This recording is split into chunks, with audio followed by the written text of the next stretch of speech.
औज़ुबिल्लाहि मिनश्शैतानिर्रजीम बिस्मिल्लाहिर्रहमानिर्रहीम। अस्सलामु अलैकुम नाज़रीन, TV 1 से रमज़ान मुबारक की खुसूसी बराह रास्त नशरियात नूर रहमान इश्क रमज़ान के साथ आपका मेज़बान शब्बीर अबू तालिब रोज़ाना की तरह सहरी के बाबरकत लम्हात में आपकी खिदमत में हाजिर है। आज 9 रमज़ान मुबारक का रोज़ा हम रखेंगे, नवी सहरी करेंगे। आज 9 रमज़ान मुबारक का आगाज़ होगा। एक बार फिर आपके सामने रूहानी कैफ व सुरूर से मुज़य्यन नशरियात पेश करने की सआदत हासिल कर रहे हैं, इस उम्मीद, तमन्ना, आरज़ू, ख्वाहिश बल्कि यकीन के साथ कि आप घर बैठकर माह रमज़ान मुबारक का हकीकी लुत्फ़ हासिल कर सकेंगे। मोहतरम नाज़रीन, आज जिस मौजू पर मैं इब्तिदान गुफ्तगू करना चाह रहा हूँ वो है सादगी के फ़वाइद। जब हम बात करते हैं सादगी की तो इसका मतलब कतअन ये नहीं है कि हम इस तरह से रहें कि लोग हमें देखकर हमसे दूर हो जाएं। जब हम सादगी की बात करते हैं तो इसका मतलब कतन ऐसा नहीं है कि हमारे बाल बिखरे हुए हों और चेहरे पे चेहरा गर्द आलूद हो, कपड़े मेले हों और हम कलंदर दुर्वेश फ़कीर बनने की कोशिश करें। जब हम बात करते हैं सादगी की तो इसका मतलब ये कतन नहीं है कि हमारे कपड़े फटे हुए हों, हमारे जूते फटे हुए हों और हमारे अंदर जो है वो खुशबू नाम की कोई चीज़ ना हो। जब हम सादगी की बात करते हैं तो इसका मतलब कतन ऐसा नहीं है कि खुशी का मौका हो, ईद हो या शादी का कोई त्यौहार हो या घर में कोई तकरीब हो, तब भी हम ऐसे कपड़े पहने जैसे हम आम अपने घर में पहनते हैं।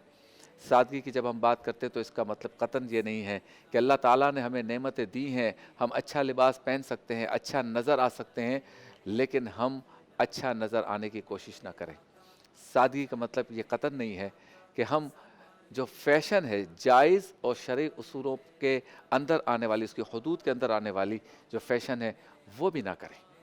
सादगी दरअसल इंसान की तबीयत का नाम है। सादगी दरअसल आपके लफ्ज़ों से ज़ाहिर होगी, सादगी दरअसल आपके किरदार से ज़ाहिर होगी, सादगी दरअसल आपके अमल से ज़ाहिर होगी। लिहाजा सादगी का जब हम तज़किरा करते हैं तो साथ साथ दुनियावी सारी चीज़ें भी चल रही हों और सादगी की इस मतलब को हम समझ लें तो आप एक बेहतरीन पर्सनैलिटी के हामिल हो सकते हैं। हमारे दीन ने किसी ऐसी फ़ैशन का तो यकीनन किसी ऐसी फ़ैशन की तो यकीनन इजाज़त नहीं दी कि जिसमें मर्द औरत जैसे कपड़े पहने या औरतें जो है वो मर्दों जैसा लिबास ज़ेब-ए-तन करें।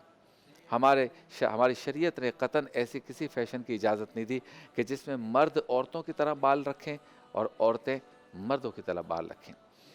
हमारी शरीयत ने यकीनन किसी ऐसी फ़ैशन की कतअन इजाज़त नहीं दी कि जिसमें ख़वातीन ऐसे कपड़े पहने, इतने चुस्त कपड़े पहने कि उनका जिस्म वाज़े हो जाए। हमारी शरीयत ने, हमारे खूबसूरत दीन ने, दीन इस्लाम ने फ़ैशन की इजाज़त तो दी है, लेकिन कतन ऐसी किसी फ़ैशन की इजाज़त नहीं दी कि जैसे कि हमारे लड़के जो है, हमारे नौजवान ख़ुसूसन और अब तो बुज़ुर्ग भी, वो शॉर्ट और बनियान पहन के बाज़ारों में घूम रहे हों। फ़ैशन की इजाज़त है, आप अच्छे कपड़े पहने। देखें ये जे डॉट ने मुझे ये शलवार कुर्ता दिया है, कितनी वजाहत है इसमें, कितना वक़ार है। हम इसके साथ वेस्ट कोट भी पहनते हैं, अच्छी शेरवानियाँ भी हम पहनते हैं, अच्छे शलवार कुर्ते पहनते हैं जो हमारे बल्कि आप देखें अरब का जो जुब्बा है वो आप पहने, कितना खूबसूरत नफ़ीस लगता है। बंदा जब चलता है तो उसमें एक वक़ार होता है। तो आप मुकम्मल लिबास और बहुत ज़्यादा चुस्त ना हो लिबास, आपके जिस्म को ढाँप रहा हो और ऐन इस्लाम के मुताबिक हो और फ़ैशन ऐसी हो, अच्छे बटन लगाएं आप, अच्छी डिज़ाइन करें इसमें, अच्छे कॉलर्स इसमें हों, कोई मुज़ायक़ा नहीं है। अच्छे अच्छे तरीक़े से आपके जेब हों, अच्छा आप पजामा पहने, नीचे आप शलवार पहने, सारी चीज़ें आप कर सकते हैं। कलर्स डिफरेंट हों, बस ऐसे डार्क कलर, इतने डार्क कलर ना हो जो ख़वातीन के साथ मख़सूस हैं। बिल्कुल इसी तरह आप अच्छे तरीके से आरास्ता बाल रखें, आपकी दाढ़ी है तो दाढ़ी को आरास्ता रखें, चेहरे को धोएं, साफ़ सुथरा रखें।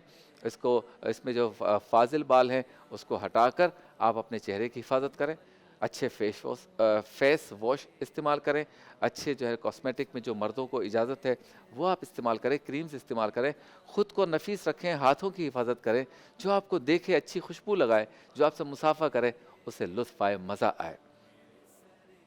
बिल्कुल इसी तरह से हमारी बहनें अच्छा ढीला ढाला ऐसा लिबास जो जिसमें उनका जिस्म नज़र ना आता हो, इतना बारीक ना हो कि जिस्म नज़र आए, वजाहत हो, سرخی پاؤڈر جو لگانے کی اجازت ہے اپنے محرم کے سامنے لگائیں، گھر میں لگائیں، شوہر کو دکھانے کے لیے لگائیں، تقریبات میں جہاں خواتین ہوں وہاں جائیں تو جو فیشن مروجہ ہے جس میں شرعی طور پہ کوئی قباحت نہیں وہ آپ کریں، پردے کا خیال رکھیں، اچھا نظر آئیں، اچھا لگیں، اور جب بازار میں نکلیں لوگوں میں جائیں تو پردے کے جو احکامات ہیں اس پر آپ عمل کریں، اور پردہ بھی خوبصورت ہو، آپ کا چادر آپ کی بہترین ہو، عبایا آپ کا خوبصورت ہو، اور آپ کے پاس بھی جو خاتون آ کر بات کرے تو اسے دل چاہے کہ وہ خاتون بار بار آپ سے بات کرے۔ مردوں کو اٹریکٹ کرنے کی آپ کو ضرورت نہیں ہے، اسی طرح مردوں کے لیے بھی ضروری ہے کہ ایسا کام، ایسی حرکتیں فیشن کے چکر میں یا لباس کے چکر میں یا پرسنالٹی کے چکر میں نہ کریں کہ جس کا مقصد خواتین کو اٹریکٹ کرنا ہو۔ میں یہ بات اس لیے کہہ رہا ہوں کہ اگر بندہ طبیعت میں سادگی رکھے، یعنی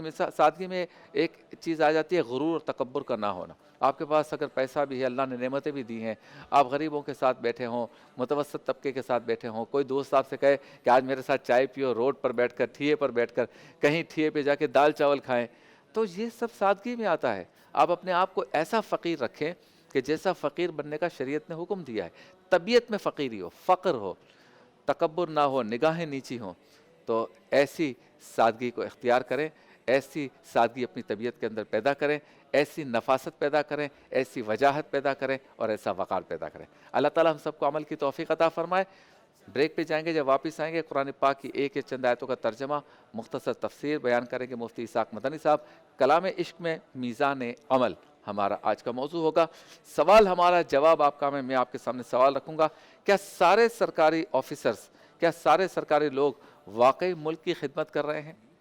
اور عالم ٹائم میں آج گدا گری پر گفتگو ہوگی، جگہ جگہ جو بھیک مانگنے والے لوگ کھڑے ہیں ان سے متعلق گفتگو ہوگی، یا ویسے ہی ایک شعبہ بن گیا، ایک پیشہ بن گیا، اس پر بات ہوگی۔ مزیدار سحری میں ہمارے شیف معراج بنائیں گے ہریالی چکن۔ مسئلہ کیا ہے میں موبائل کا زیادہ استعمال نقصان دہ ہے مگر ہم استعمال کرتے ہیں، ہمارا مسئلہ کیا ہے؟ غرفانہ کا ذکر میں ہوں گی نعتیں۔ بہار شریعت میں پرائز بانڈ کی شرعی حیثیت پہ بات ہوگی، اور روحانی گلدستہ میں مفتی غلام دستگیر صاحب ہمیں روحانی مسائل کا یا ہمارے مسائل کا روحانی اعتبار سے حل بتائیں گے۔ آپ سے ملاقات ہوتی ہے مختصر سے وقفے کے بعد۔